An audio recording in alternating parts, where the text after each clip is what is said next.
we were to ask you what's the stamp you want to put on your defense from your, own taste, what do you want to do?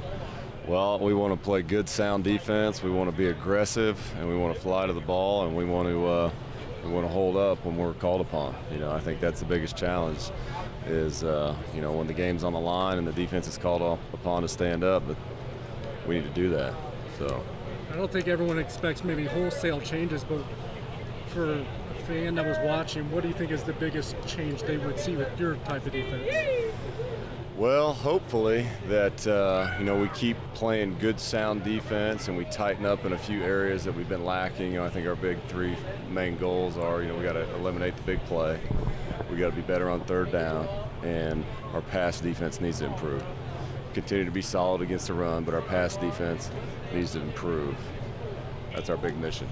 You obviously Coach Norwood's also a new hire on the defensive side of the ball. Do you have any consultation on that hire, and what has kind of been working with him as a co-coordinator been like? Brian's been great. I mean, he's a very experienced football coach. He's coached in a lot of big time conferences, but most importantly, he's coaching the Big 12, so he understands what it's all about, pass game, the tempo in this league, and I've been more than happy to work with him. Been very impressed with him, what he does on the field as a coach, but also how he relates to his players, how he motivates his players through spring and fall camp. So I know the defensive backs are excited, and I think we're all excited about having him here to help us out. Do you think the Big 12 might be the most challenging league for a defensive coordinator, the way they play? It's challenging, there's no doubt about it. I mean, there's the tempo and the offense you're playing against. It's I haven't been anywhere else, but I know it keeps me up at night. With you as the coordinator, you'll have some similarities to Coach Hayes, obviously, but maybe not everything. Does that maybe change what you look for in recruits when out on the recruiting trail too? Do you look for different or have different preferences? I wouldn't say that it changes. We've always tried to recruit speed. We've always tried to recruit to our package per se. So I wouldn't say that it's going to change the type of player we look for, but I think maybe we're just trying to be a little bit more aggressive going after some of those guys in the secondary. Sticking with the recruiting, this past year was the first year of the early signing period. Mm-hmm. Did you guys have to make amendments to maybe what you like to do, or with timing of anything because of what you saw happen? Without a doubt. I mean, you gotta get out. You gotta get these kids up here this summer because they're making decisions early.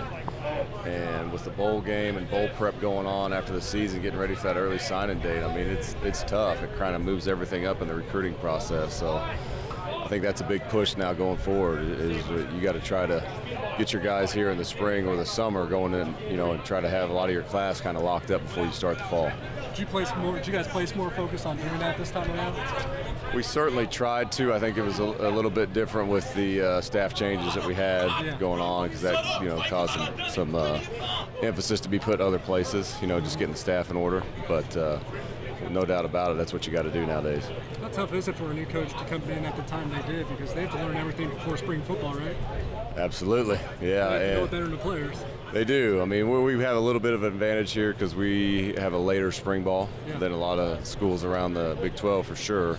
So I think it gives us some time to get caught up in the winter before we start spring ball. You have the defense coordinator now. Do you have a plan to be up in the box or on the field? I think we're still trying to figure that out. Traditionally, our defensive coordinators have been on the field, but I've been around it where we put it in the box too. So we're just trying to figure out what's best, especially with the new headset rule. The NCAA has a new headset rule in place that's kind of changing where coaches are going to be located. Becoming defense coordinator at Kansas State, was that ever like a benchmark or a goal that you were trying to cross off in your career? Well, I guess I wouldn't say that it was on a checklist of anything I had in mind, but I've always kind of taken the approach that you show up and whatever your job is, you do the best at whatever you're been hired to do, whether it was a GA breaking down film or coaching the defensive ends or coaching the linebackers. And I've just, for being a walk-on defensive end coming in, I've always taken the approach that I do the best at whatever my current role is, and the rest will work itself out. Coach Schneider kind of said in the spring, Sullivan and Patton kind of separated themselves. Is it still that way, and are there any others pushing forward? No, I think there's a lot of competition there right now. Sam Seiler is well in the mix. Elijah Sullivan has done very well. Daquan Patton's done very well. Saw that in the spring. But Sam Seiler for sure is in the mix. And then I like what Eric Gallen and Justin Hughes have done. Talk about Justin Hughes and just overall what he's going to bring for you guys this year, because he's been through stuff and everything, but how's that working out? Justin's been in the program a long time, and a position like linebacker, there's a lot to learn, and you're basically the quarterback of the defense. So he has good football knowledge, just being around it as long as he has. So I think that's kind of where Justin has a leg up, and he's he's got good short area quickness, and he's kind of got that uncanny knack to make some plays. Cody Fletcher is one of, I don't know if you have 3 or 4 new linebackers. Is he the one newcomer that has a chance to kind of poke through, or? I think Cody was through 3 days of spring or fall camp now. He's done well. He's just getting here. He's trying to absorb it all and take it all in. But as far as just playing football, you can see it's there. I like what Cody's doing. And Rashawn York, he just got here too, right? Sean just got here. Yeah. And so there again, a position like linebacker, like the floodgates are open. Some of these guys are drinking from a fire hose right now, and just trying to get lined up and figure out what they're supposed to be doing. Recruiting ranking-wise, Daniel Green was kind of the prized recruit there for a while. What's it been like? Because he took a year off, essentially. Yes. So is he still fighting up that uphill battle because of that? Yeah, I think Daniel's trying to knock the rust off. Of course, he was here for spring, so that was a tremendous help for him. So you can just see right now he's a little bit more comfortable with getting lined up with his responsibilities and his assignments. So Daniel's still a work in progress, but he's definitely taken a step forward from what he has done this spring. Lastly, it was probably a little bit of a different off-season for you guys this year because Coach Seiler was able to be here all year round. It maybe wasn't as much a year ago. Right. And with the new hires, how much of a kind of a craze has it been, and how much benefit do you give Coach Seiler being here a full calendar year?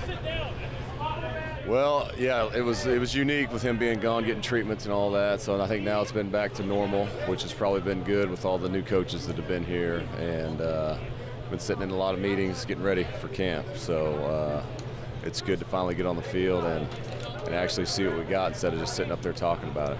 Yeah, and how much of a different from a player and a coach is to work for and play for?